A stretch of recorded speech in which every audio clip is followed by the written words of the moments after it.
just really very grateful that all of you turned out. Can you not hear it now? No, you're too far away. Okay. That's better. I didn't want to wear this thing in my mouth. Okay. I'm just really grateful that all of us turned out this evening to hear this. And I would like to start by saying that, first I'll just tell you my name. A lot of you are my friends already. My name is Mark Alstaw. I live here in Hot Springs Village. And Jack McKinney and I are working together on a project that you'll hear about this evening. And Jack has done all of the work of getting this particular gathering put together. The reason I'm here is because I am concerned about the direction in which our country is headed. Now, I believe that most of the people in the village feel the same way because the Gallup polls, the recent Gallup polls, say that 3 out of 4 Americans think our country is on the wrong track. There was a time in my life when I thought there's nothing that I as an individual can do about it. I thought that whatever happened, I would be pretty much stuck with whatever the power elite in Washington decided needed to be done, and I would sit with my buddies and we would complain about how Washington is doing this and Washington is doing that. But it stopped at complaints because we were so frustrated with our inability to make a difference as an individual. But I was wrong. I learned that there is a tool in the Constitution that has never been used before that empowers we the people working through our state legislatures to return control of our government to the people and to take it out of the hands of an out-of-control Washington. My job here today is to introduce our speaker who will tell you about this tool. Before I do that, I want to offer a brief prayer, if I may. Heavenly Father, Supreme Creator, embodied in our hallowed Declaration of Independence, thank you for this, our land of freedom, and for the inalienable rights you have given us. Rights that have been secured by those who have come before and have willingly and bravely pledged their lives, their fortunes, and their sacred honor to give us this great nation. Lead our country to uphold the timeless truths and principles upon which this grand experiment in government of the people, by the people, and for the people was founded. Give us leaders who will seek your guidance as they conduct the affairs of our country at all levels of government, in whatever capacity they may serve. For ourselves, guide our lives to honor you with faith, hope, and love. Guide us especially to listen, to assure that all voices are heard, and give us the humility and wisdom to do the right things as we seek to preserve the heritage of this great torch of freedom and liberty for ourselves and our posterity. Amen. Amen. Now for our speaker. The speaker this evening is Chancellor Michael Farris, Chancellor of Patrick Henry College in Virginia. He is chairman of the Homeschool Legal Defense Association, the president of Parental Rights Organization, and is the national director of the Convention of States Project. I am the Arkansas State Director of that project. Michael earned his law degree, magna cum laude, from Gonzaga. He was the articles editor for the Law Review and was moot court champion in the Linden Cup competition. Not from the mic again. Okay. He has his advanced degree in law in public international law from the University of London. At Patrick Henry College, Farris has taught constitutional law for 14 years and has coached the college's moot court team. Moot court is a constitutional argument before the Supreme, it's a simulated argument before the Supreme Court on constitutional issues. His moot court team has been national champion a number of times, double digits. They're into the double digits. He has litigated dozens of constitutional cases in the state and federal courts. In the United States Supreme Court, 8 federal circuit courts of appeal, and the appellate courts of 13 states. He's written 15 books, including a textbook on constitutional law and scholarly 500-page history of religious liberty and the adoption of the Bill of Rights. He has successfully lobbied and litigated for homeschooling liberty, has been awarded the Salvatore Prize for American Citizenship by the Heritage Foundation, a Lifetime Achievement Award by the Family Foundation of Virginia, and was named one of the top 100 faces in education of the 20th century by Education Week magazine. I present Michael Ferris.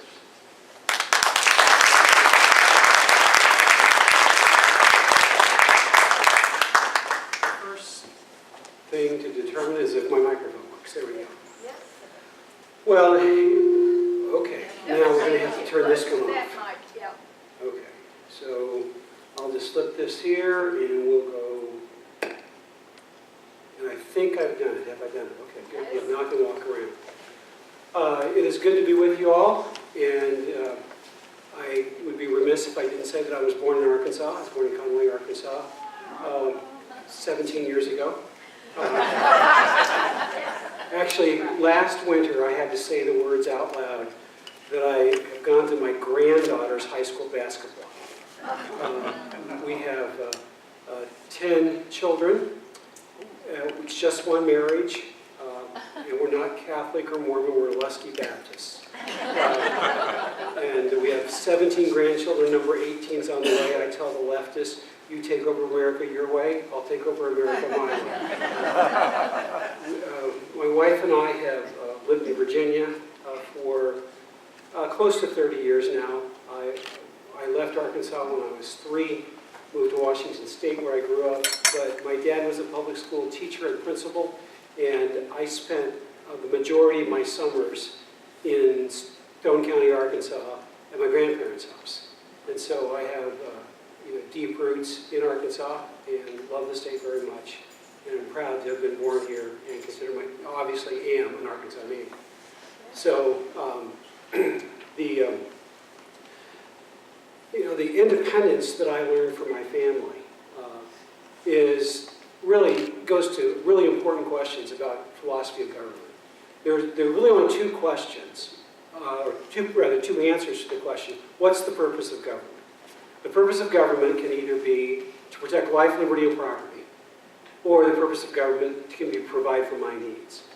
If you think the purpose of government is to protect life, liberty, and property, then you believe in freedom. If you think the purpose of government is to provide for my needs, then you believe in socialism.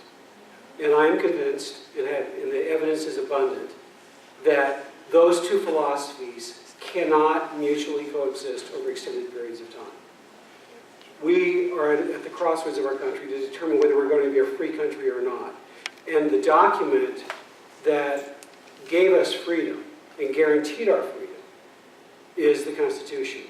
The Constitution understood, the Declaration of Independence set up the Constitution. And it said, we are endowed by our Creator with certain unalienable rights. Among these are life, liberty, and pursuit of happiness.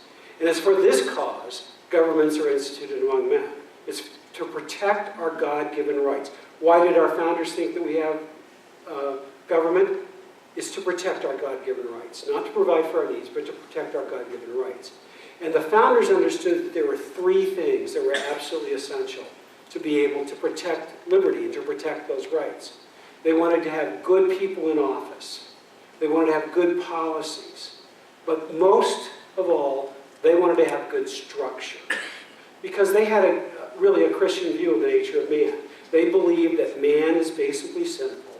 And therefore, you cannot trust any leader, no matter how good you think he is today, with too much power.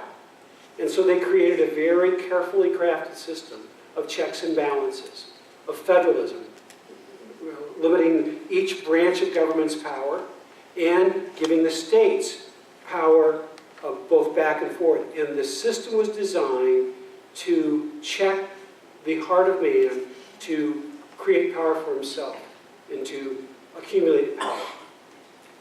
I would submit this. Washington, D.C. loves one thing most of all, and that's power for Washington, D.C. That's above political party. It's above anything else. Power for Washington, D.C. is the #1 operation. And all of the checks and balances, all of the structures that our founders gave us to limit power at all levels has been eroded by the combination of power of the President, the Congress, and especially the Supreme Court of the United States. The Supreme Court is supposed to enforce the Constitution, and instead it has redefined the Constitution. Most people who think about the Constitution at all say our government does not adhere to the Constitution at all. And that's, I get what they mean by that, and what they mean level, I agree with them completely. Although if we really want to be technical about it, they get it right about as often as a broken clock is correct. Once a day for 1 second out of 24 hours, they get it right. So it's a rare thing. The recent cases of the Supreme Court on the Second Amendment were really good. They followed the original meaning, but I would note by 5 to 4 votes on the Second Amendment. They got those two cases right, the Heller case and the McDonald case. And so, but that's the rare exception. Justice Scalia on the Supreme Court says, every day as I sit on this court, I see this court developing a constitution I do not recognize for a nation I do not know. That's what's happening to our court. And so our government does follow a constitution, but it's the one the Supreme Court has made up, as opposed to the Constitution as written by the Founding Fathers.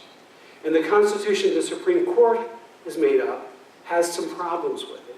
For example, in the Obamacare decision, Chief Justice Roberts said there is no limitation on the general welfare clause on the power of Congress to tax and spend. And the way that I teach this in my constitutional law classes is the rule that I have the kids memorize is Congress can tax and spend for any fool purpose they want. And that's absolutely correct view of that decision. And so I just simply say this. Neither the founders intended, nor do I want to live in a country where there's no constitutional limitation on the power of Congress to tax and spend.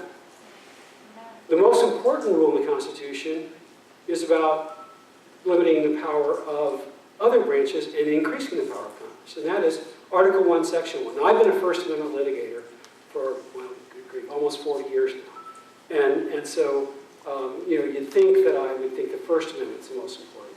I'm also one of the, not the head board of the NRA, but I'm on one of the committee boards of the NRA. So obviously I'm a Second Amendment fan. But I will tell you, neither the First Amendment nor the Second Amendment were the most important.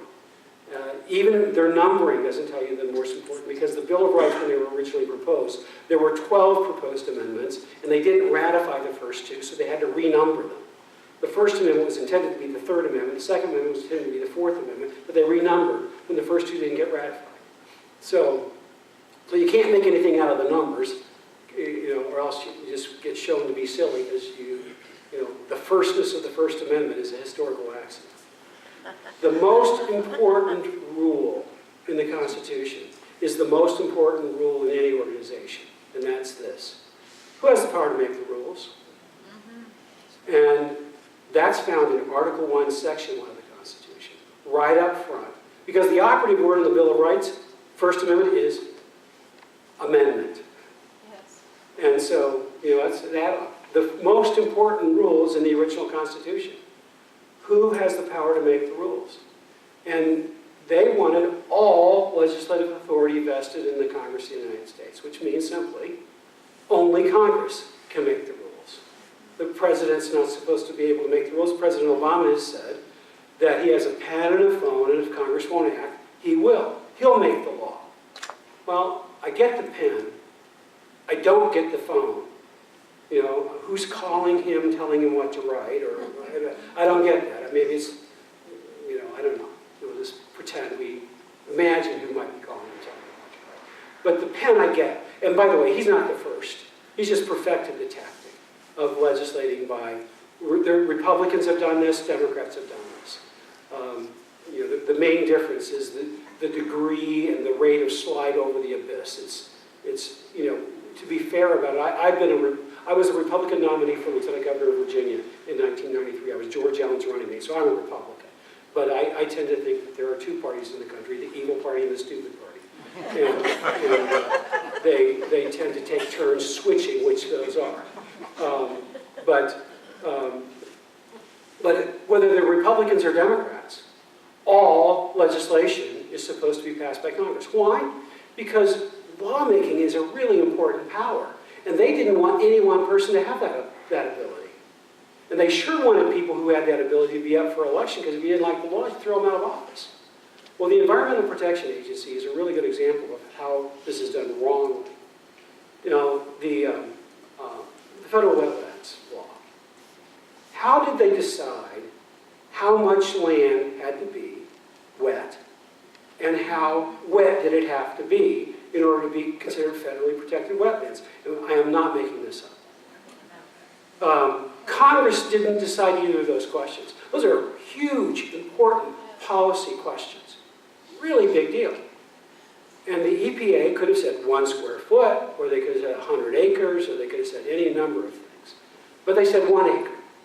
1 acre of wet land. And how wet did it have to be? If a goose flew over your property, this is known as the glancing goose test, and this is the part I'm not making. I'm not making any of it. But this, you might think I was making this part up. The acre you'll believe, with, you know, without straining your credibility, or my credulity. So anyhow, if a goose flies over your property on the wettest day in 100 years and can see its reflection in the water, that's wet enough. It's known as the glancing goose test. Now, if congressmen voted for the glancing goose test, you can just hear the ads. Congressman Jones doesn't have the sense. God gave a goose. You know, and so you could vote him out of office. But you can't vote the EPA out of office. Instead, Congress passes their authority off to the EPA because they don't want the political responsibility for making the decision. And when the community complains, they say, well, I'll write a stern letter to them. They handed them away their legislative authority, and yet hide behind stern letters to the EPA. Nonsense. Nonsense. All legislative authority is to be vested in the Congress of the United States. And, you know, the president's not supposed to legislate, the Supreme Court's not supposed to legislate, and for heaven's sakes, the United Nations should not legislate. I got the LLM in Public International Law from the University of London because I was doing opposition research to stop UN treaties in the United States Senate. And I just decided to get a degree in the process as I was doing the opposition research. I figured somebody on the sovereignty side of things needed to have a degree to go fight the guys on their own turf, so they couldn't pretend that we didn't know what we were talking about. And so the treaties in the Founding Fathers era were how nations treated nations. That's what a treaty was. And what we're doing today is using treaty law to govern how America governs itself. The UN Convention on the Rights of Persons with Disabilities has been in the Senate. It's still pending technically. There's been national news in the last 2 or 3 months. Bob Dole personally blaming me for killing the UN Convention on the Rights of Persons with Disabilities. My mom's in a wheelchair. Has been in a wheelchair for years. I am a big fan of having American law that helps people with disabilities. I don't think we need any UN law to help American people with disabilities. I think we need American law to help people with disabilities. And if the senators from any state, including the Democrats, all the Democrats voted for, every single Democrat voted for this treaty when it was up. If they don't think that Americans can make sufficient law for America to answer this issue, then they're just saying they're incompetent to hold their own jobs. And they ought to resign and give their jobs to people who feel up to the task of passing American law to help, help whatever the issue is that we're talking about. Now, I'm not content, however, to killing treaty by treaty by treaty, because they keep coming up over and over and over again. I want a structural fix so that we can't do this ever. I want to stop the ability of the federal government to try to use treaty power to control the United States. So those are some of the problems that we have with the Constitution as interpreted by the Supreme Court, rather than the Constitution as written by the Founding Fathers. So what do we do about this? Well, the solution, if your mind goes someplace else, I can't help it. But the official analogy here is a junior high locker combination. You just know three numbers. It's 34, 26, 38. Now, if you thought of something else, that's you. But 34, 26, 38 is the three-step process for the states to be able to take away power from the federal government.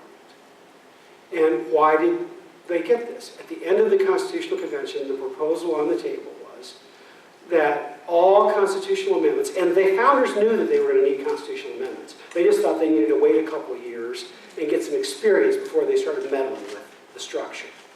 They were okay with adding the Bill of Rights because that's not really the structure. That's just, that's the Bill of Rights. And that's different than trying to change the structure of government. Madison was against changing the structure until there was some experience to justify it. But they all recognized we're going to need amendments someday, and we're going to allow for that.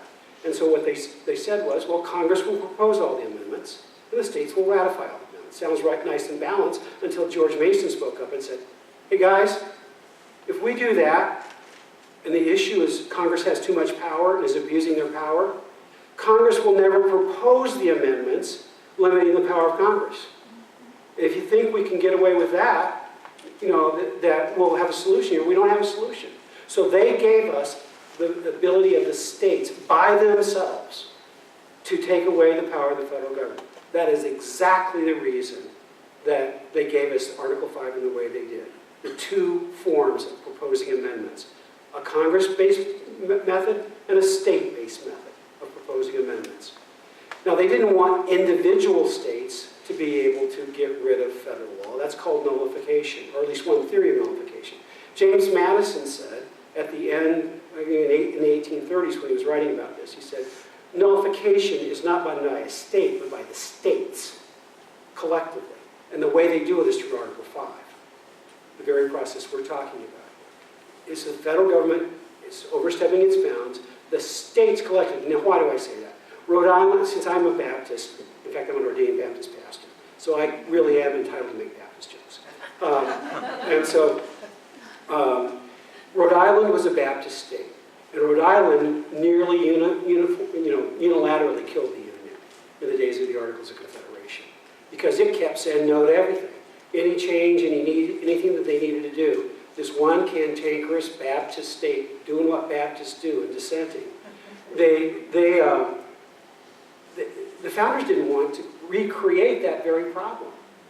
They believed that the states needed to have the authority, but not an individual state to be able to do that. And so the states were given the ability through this process. 34 states need to agree on the topic for a Convention of States. Convention of States is the historically correct name. It was the first application under Article 5 was passed by Virginia in November of 1788, filed in Congress in May of 1789 because they passed it in Virginia before Congress actually assembled for the first time. So it was filed a few months later. And they said they wanted a Convention of the States for proposing the Bill of Rights. Now, it became moot after the Bill of Rights were proposed by Congress, by a Virginian, James Madison. But nonetheless, the first time it was ever used, it was called the Convention of the States. That is the correct name, the historically valid name. It is not a constitutional convention. A constitutional convention cannot be convened under Article 5. A constitutional convention is convened by using the residual sovereignty of the states. It's outside of Article 5, and no state is bound by the result of a constitutional convention. Whereas an Article 5 convention of states, which can only propose amendments using the process required by Article 5, all the states are bound if you follow the formula of 34, 26, 38. So 34 states pass an application, it's the technical term, it's just a resolution in the legislature, for a convention for a particular purpose. Now, there have been 400 applications in the history of our country. We've never had a convention because there's never been 2/3 of the states agree on the subject matter. You have to have an agreement on the subject matter or you don't have a convention. If just having 34 applications were enough, we should have had multiple, 10, 12 conventions by now. But we've never had one because there's never been an agreement on the subject matter. There is an ironclad legislative precedent that will never be overturned by the courts that agreement on the subject matter is an absolute prerequisite to holding a convention. Now, can you change the rules once you start? Most of you will remember, you were in grade school or junior high, most of you, in the late 70s, when Congress changed the rules for the ratification of the Equal Rights Amendment. It was originally 7 years, and they purported to change the rule to June 30th, I think, 1982. But it was 3.5 years was the extension period. Now, I was a young lawyer at the time, and I filed the first constitutional lawsuit challenging the constitutionality of changing the rules of Article 5 in the middle of the stream. I represented 4 Washington state legislators because 3 ladies, including my 4th grade Sunday school teacher, were all up in arms about it, and they talked me into doing this lawsuit, and I did it. Now, shortly after that, Idaho and Arizona legislators filed a similar lawsuit in a federal district court in Idaho. I dismissed my case in Tacoma, Washington, jumped on a plane, flew to Boise, intervened in that case, and the judge there granted my intervention the same day. So the 3 states worked together. And I was glad for that because, I'm 2 years out of law school doing this by myself, and against Congress, the U.S. Justice Department, and the National Organization for Women.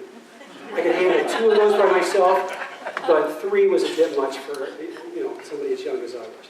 But I did actively participate in the case, and Senator Sam Ervin wrote me a nice letter about the oral argument I did in the Ninth Circuit on that, on whether they could disqualify the judge from the case because he was a Mormon. And I argued the religious freedom issues in that case, and we won that appeal, and we won the case in chief. The principle we won in the case in chief was this: you can't change the rules in the middle of the stream. That's it. So the idea that can you change the rules in the middle of the stream has already been litigated, and I was the lawyer on the team who did it. And so I know firsthand that's the rule. Now, the case went to the Supreme Court granted review, and then they sat on it until the second deadline had passed. And then they held it to be moot. And so the decision by the federal district court is not a binding national precedent, but it is a persuasive precedent, and we developed the law, and we know the answer, and so it is a persuasive precedent. I'm 100% confident we go litigate this again. That's the likely outcome right there again. So the issue has already been litigated. There's a lot of other Article 5 litigation, and they all stand for the same proposition, although that case is the most closely on point, because you can't change the rules in the middle of the street. So you start off with the subject matter, and you have to stay with the subject matter. The subject matter that we're promoting is this. The convention's called for the purpose of imposing fiscal restraints on the federal government, limiting the power and jurisdiction of the federal government, and imposing term limits on federal officials. And that would include both judges and the Supreme Court. Now, that doesn't mean that all those amendments will get through that 34, 26, 38 process. It means that they're topical, they're germane. At the convention, issues on those topics can lawfully be discussed and voted on.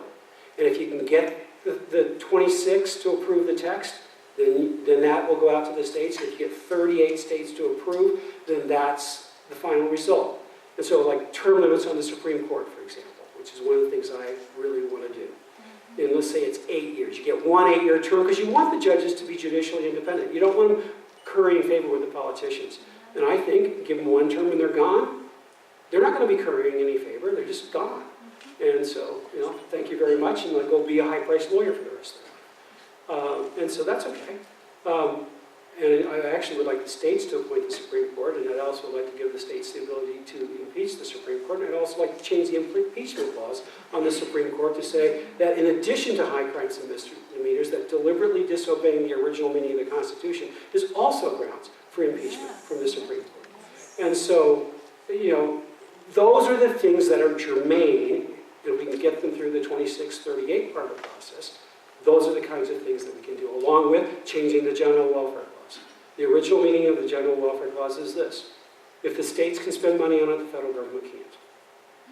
And I want to change the general welfare clause to strike the words general welfare and to say, if the states can spend money on it, then the federal government is jurisdictionally precluded from spending money on the same subject matter. Like education.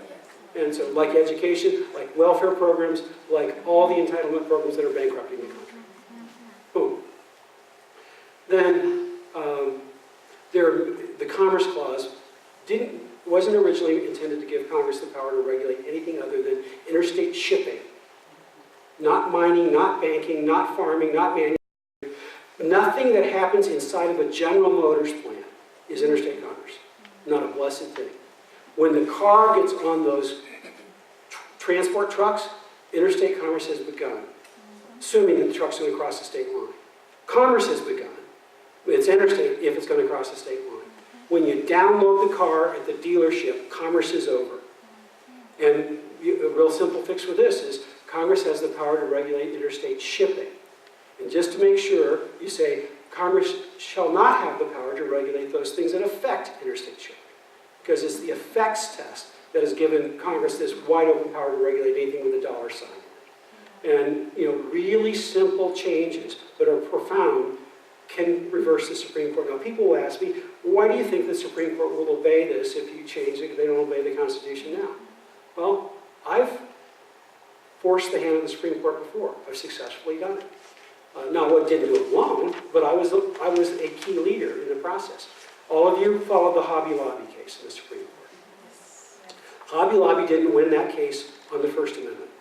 They won it on the Religious Freedom Restoration Act because Justice Scalia and other conservatives in the court threw the free exercise of religion into the constitutional trash heap in 1990 in a case called Employment Division versus Smith.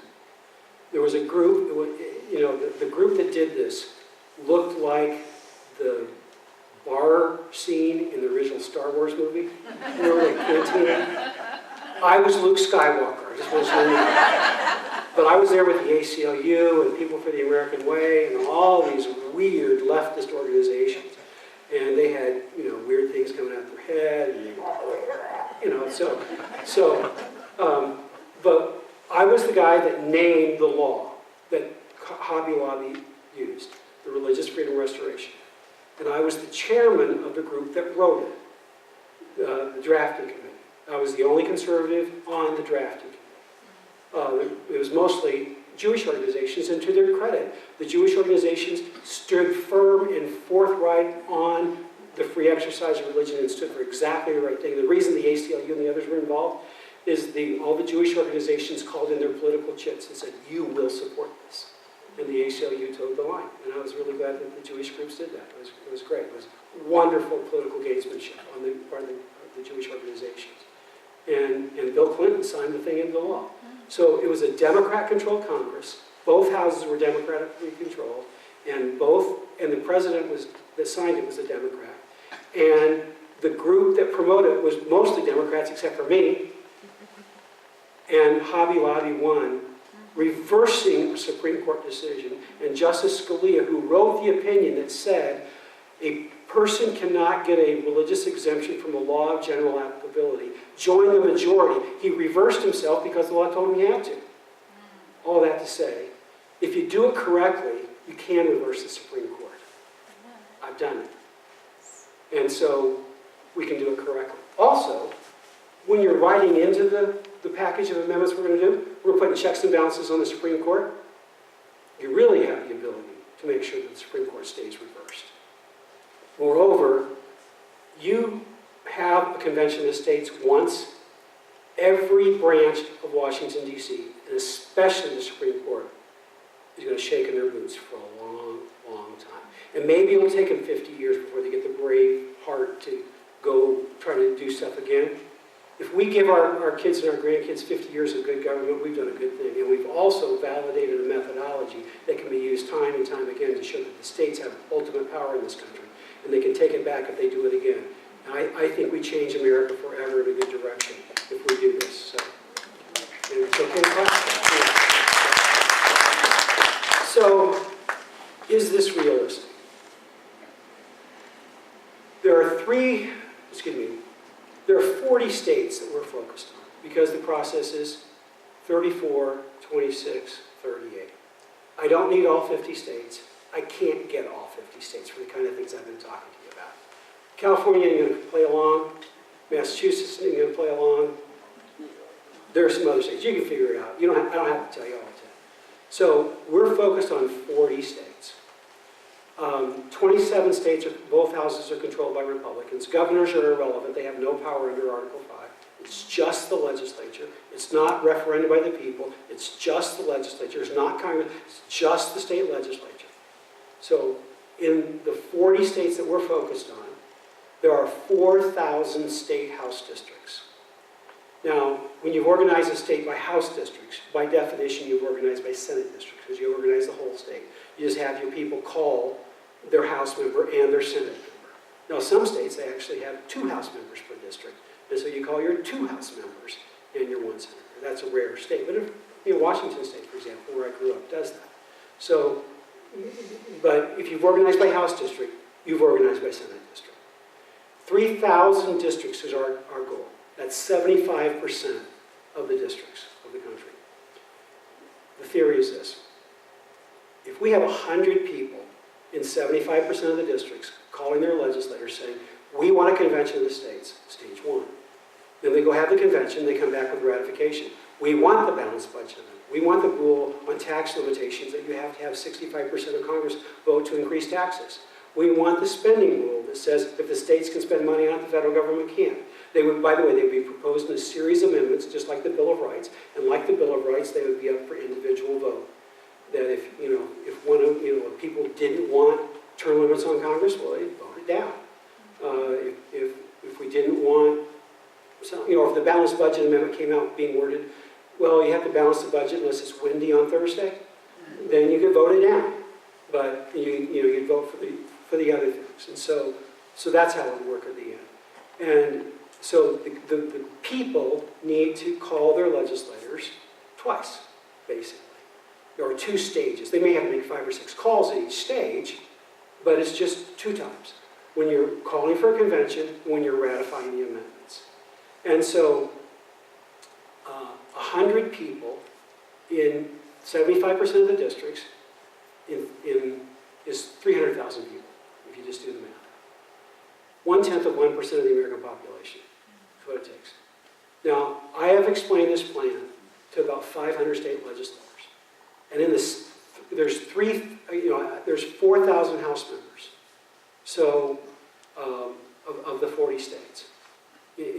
So 500 is a big sample. This is not some little tiny group I've just talked to. I've talked about face-to-face about 500 state legislators. And everyone that has ever responded to me, and all the verbal feedback I've gotten from every single one of them is this. If you can actually deliver a call or an email or a contact to 75% of the people times 100, this will pass. Now, I recognize that some districts are harder than others. It may take as many as 1,000 people in some districts. But let's just do the math for 1,000 people in all of those districts. 3 million people. That's 1/10 of 1% of the American, or excuse me, that's just 1% of the American population. And actually about 0.8 of 1%, but it's close enough. 1%. And so, very easily done. The homeschool organization that I founded 32 years ago has 300,000 families on our mailing list. Families. And we're getting support from AMAC with 500,000 people on their email list and more than that on their hard mailing list. And we're getting support from many other conservative organizations that are starting to sign up one after another now as we're getting going. Mark Levin is supporting our book. Our effort and Mark Levin's book are essentially the same thing. Mark Levin's on our legal advisory board, as are a number of Reagan's top legal team, and Chuck Cooper, who is the head of the Office of Legal Policy for Reagan, and is the NRA's lead outside counsel now, and many other top lawyers, including, I don't know if any of you are involved in the pro-life movement. Robbie George, a Princeton professor, has endorsed us in our legal advisory board, and Ed Whalen, who was also in the Reagan Justice Department's on our legal advisory board, and many other top conservative legal scholars have endorsed our effort. Said this is the only real solution for the country, and it's safe and effective. It's the way to go. So we can get this done. Basically, if we can build the grassroots side of this, we can get this done. And so that's where you all come in, is I need your help in building the grassroots side of this. All of you know people all over the country. And what I need from people is basically, well, since we have all the state level positions filled, there's only 4 possibilities here. The most basic is, give me a half an hour of your time once a year, and that is, just simply call your state legislator and, your House member and your senator. It'll be probably on 2 different days because of the calendars of the different times. But call them and say, you support a convention of the states. You may have to make 2 calls, but half an hour a year will take care of that. The next level of involvement is that all the levels assume you're going to do that one. The next level of involvement is just simply tell your friends. Just put it on your Facebook page or your email or your Christmas card list or friends at church or your neighbors, or just tell your friends. And so that doesn't take a lot of time. Just tell your friends locally. The third level is to be a district captain. And we have a district captain here in the village, which is great. But we have the vast majority of the Arkansas districts need district captains. And so if you need, if you don't live in the same district, or if you have friends in other districts, help us find district captains. And district captains are needed to do a couple, 3, 4, 5 hours of work a week. It'll vary, throughout the year. There's some seasons that will be busier than others, but it's not a lot. I'm not asking you, to work 40 hours a week or anything like that. So those are the levels of involvement. Call your friend, call your representatives, tell your friends, be a district captain. Really, that's it. The 4th level is to be a state leader. So if you all would be, actually there is one more, and that is show up in Little Rock for hearings. That matters. There's one tomorrow morning at 10 o'clock. Anybody wants to come down tomorrow and listen to me do this in front of the House Senate joint hearing with about 25 or so state legislators there. We can use your support. And so about 100 people statewide being there would be a big deal. So if all of you all came, that would be wonderful. In fact, I'd buy you all lunch. Assume that all of you come. One person leaves. I'm very careful in these offers. And so I'm convinced we can get this done. We passed this in the first part of this calendar year. We just started this project almost exactly a year ago. And our first legislative session started in January of 2014. And we got it through Georgia, Florida, and Alaska. And we got it through the House in Alabama and Arizona. We just ran out of time in Alabama. We hit a roadblock in the Arizona Senate. We're going to take down that roadblock in this next session. We trust and believe, and we have grassroots activism going on. In fact, when I leave Arkansas on Thursday, I'm heading to Arizona for 2 days of this same kind of activity to build more of the machine in Arizona to take that guy down. And so so we've made good progress in the first year, but this year we want to get at least 20 states. This year meaning January 2015. In the legislative session, most states is from January to about June of 2015. There's a few exceptions to that. That's generally the time frame we're talking about. We want to get to 34 in 16. Hopefully the convention will happen in the fall of 16, and then we start ratifying in January of 17. And a year or 2 later, this country is going to be on the path of freedom again. So it's, we have some time, but we don't have a long time.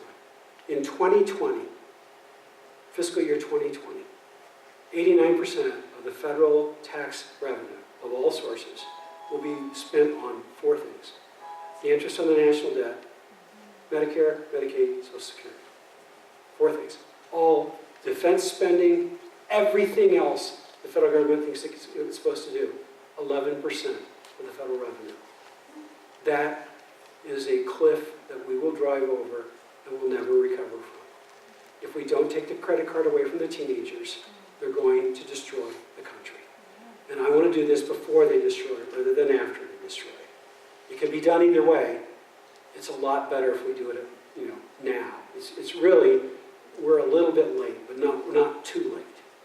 We're on the verge of losing our freedoms entirely. So with that, I am convinced we can get this done.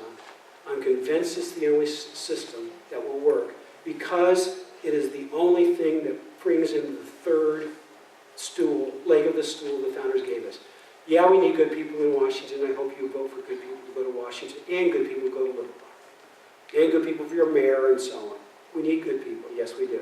We need good policies. I hope the people that you vote for will vote for good policies. But we've got to have good structure. And this is the only way we get it. So I'd be glad to answer any questions that any of you have for a few minutes. And yes, ma'am. For clarification, when we talk to our friends and say to them, please call your state representatives, and they're going to say, why? I understand we want to call for convention of the states. The convention of the states, just to reiterate for me, it's such things as term limits, balanced budget, and would you just list again some of the things you mentioned? Sure. The official call is to impose fiscal restraints on the federal government, limit the power and jurisdiction of the federal government, and impose term limits on federal officials. If you want, in one phrase, we're going to limit the power of Washington, D.C. In one phrase. If you want 10 things to say, then you can say, like a balanced budget amendment, like having real checks and balances on the Supreme Court, like restoring real federalism so that the federal government can't be dictating most domestic issues. Those will go back to the states, like having eliminating the ability of the federal government to use treaties to control the domestic policy of the country. And so we've got materials. There's a lot of it on the table here tonight. You can go get the materials. We have a website that you can spend the next year reading the material on our website. We have so much. We have short material that's a paragraph or two long. We have if you want to really become a legal scholar on this, we have a legal compendium on the website. It's over 300 pages long if you really want to read all the details. You get bored. If you're having insomnia and you're on a sleeping pills, I recommend it. Yes. And what is that legal compendium called on your Just website? search for compendium. I don't know what the link It's is. the only one? Yeah, there's only Okay. one. Yeah, Okay. there's only one. Just the one that takes a lot of time to download. Yes, sir. Who's coordinating the subject matter among all the states? Each state can propose subject matter, so there has to be an agreement there. How's that going to happen? I am. I'm the project director, and I'm looking for prime sponsors who agree to the prime directive, and that is you don't change the subject matter. And so every state that's adopted it so far, and every state that's been introduced, and it's been introduced about 16 states so far, the subject matter line in all the states is absolutely identical. And What do you do with, say, Massachusetts proposing different subject matter? They have to get 34 states for their subject matter. So when they get to 34 for their subject matter, they can hold a convention for that. They're not going to do that because there are 17 states controlled by Democrats. There are 27 states controlled, both houses, by Republicans. I started this before and I forgot to finish it. Nebraska, we have some Nebraska folks here tonight. They're here. But Nebraska is officially nonpartisan, but it's really a Republican state. And it doesn't have two houses. It just has one house. So you have to do 2 footnotes for Nebraska. But it's a Republican state. And so there's 28 states counting Nebraska. There are 6 states where the Republicans control one house, the Democrats control the other. One of those is in New York, which I can't figure out for the life of me. So I don't even count New York. I put it in the Democrat pile. But there are 5 states besides New York that have Republicans in one house and Democrats in the other. And I view those as mixed states. And then there are, counting New York, 18 Democrat states. So they can't get to 34. They can't get to 30. For them to get to 34, they have to convert all 5 of the mixed states, that gives them 23, and 11 Republican states. For us to get to 34, we have to get all 28 of ours, the 5 mixed states, and 2 Democrat states. I'm going after West Virginia, which is a very conservative Democrat state on the ground of coal. You want to save coal? Take the power away from Washington, D.C. and bring it to West Virginia. Nevada is another very conservative, and both of those states are going in the Republican direction, going in a conservative direction. This should not be a Republican or Democrat issue. Because really, any Democrat legislators should want this as much, because if Washington, D.C., when it's controlled by Republicans, is telling them what to do, the Democrat states shouldn't like that either. This is about who should decide what our education policy is. Should California, or should Washington, D.C., or should Arkansas, or should Washington, D.C.? And it's really in the interest of Democrat state legislators to vote for self-governance for their own states. And so it shouldn't be a partisan issue, but I'm just realistic enough to say I've got to count the votes. And so I'm not counting any Democrat votes in vastly Democrat states. So the possibility of me getting 2 Democrat states in really conservative states, a law I helped write last year, passed unanimously in Nevada on their issue of parental rights. So I've worked in Nevada, I've seen them do it, a conservative thing to do, unanimously. And so that tells me, well, that's a feasible state. So we're not doing this just blindly with no experience. I've been working in state legislation for homeschooling issues for about 30 years. And so, I've done it, this isn't my first rodeo. And so, but hopefully that answers your question. Any other questions? Yes, sir. It sounds pretty simple, but it seems to me somebody's going to counter you. The other side isn't just going to let it go. Oh no, yeah, but the other, absolutely. What I think is going to happen is a matter of strategy. Is this? You're going to dance a little.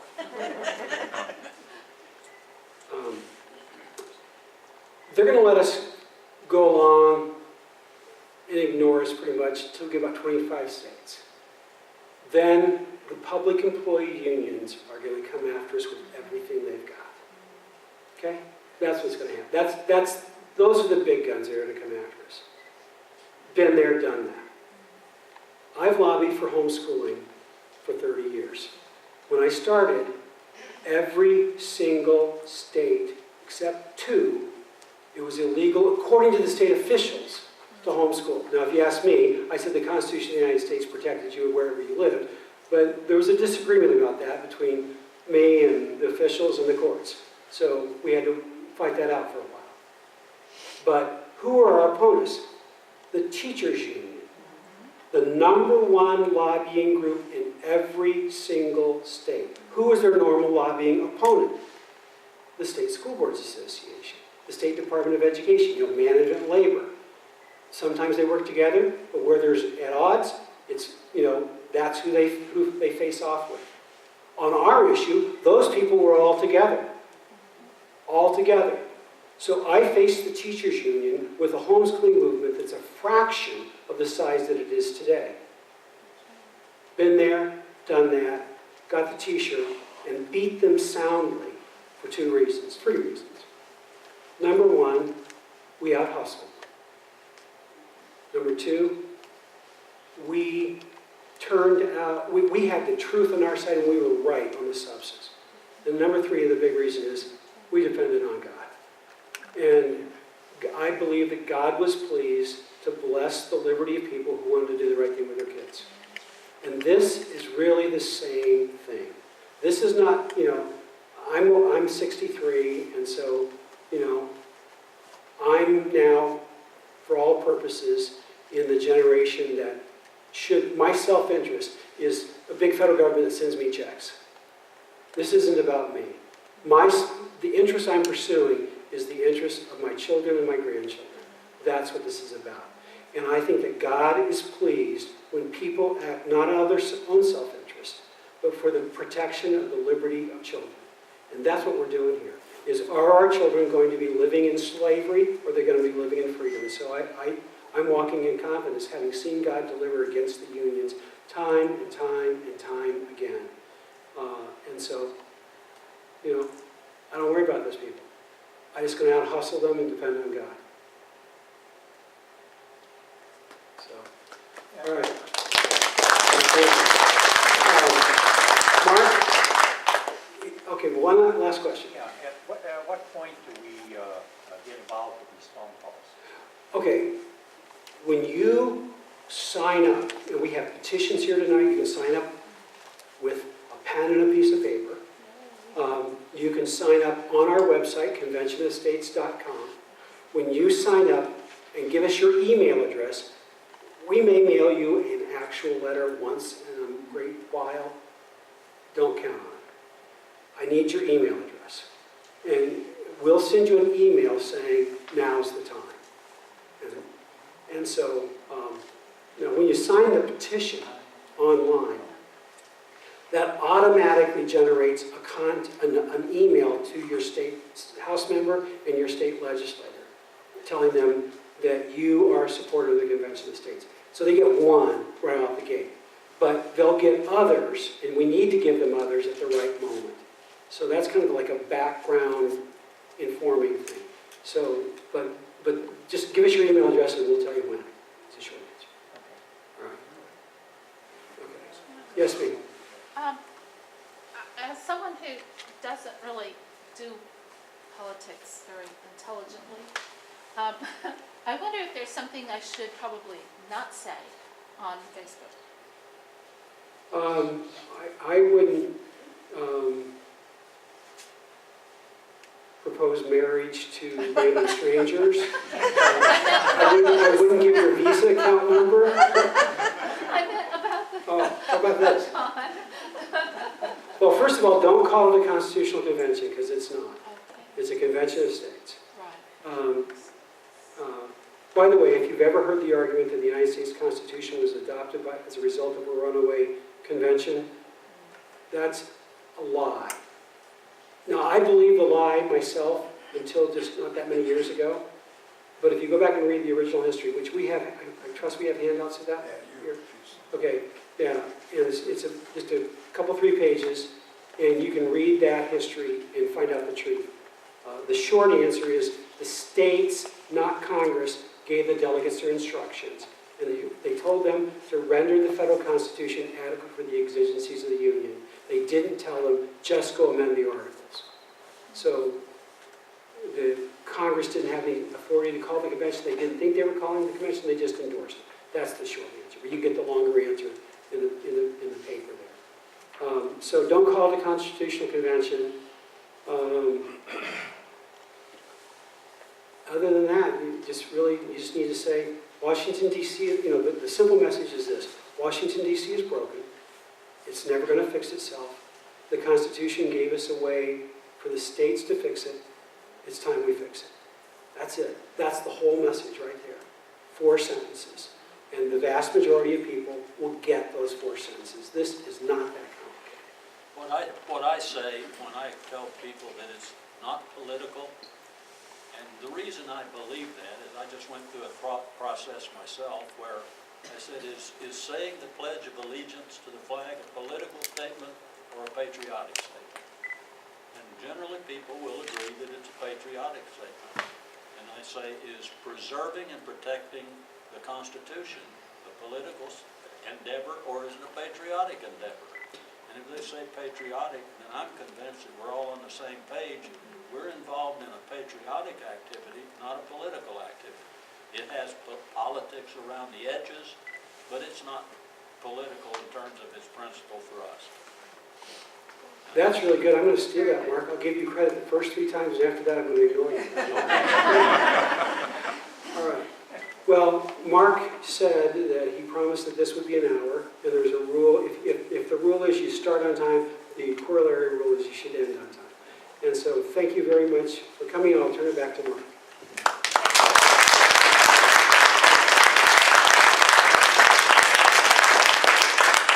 I I don't think I have much to add. That's all, It's off, yeah, excuse me, Frank. that's all. I'm not gonna worry about it. I don't think I have much to add to what Michael has said, except I do want to thank everyone for coming here. I would encourage you to spend some time on the computer, go to the website, the conventionofstates.com. There's lots of information there. You can read that and decide if you want to join the cause, and I sure hope some of you do, because we could use all of the help we need. Tomorrow is an extremely important day. You know, we will have somewhere between 25 and 40 legislators in the room who are hearing what Michael has to say. If they look out in the audience and they see a crowd like this, they're going to say, we better pay attention. You know, it will impress them that this is important to the people. So again, thank you.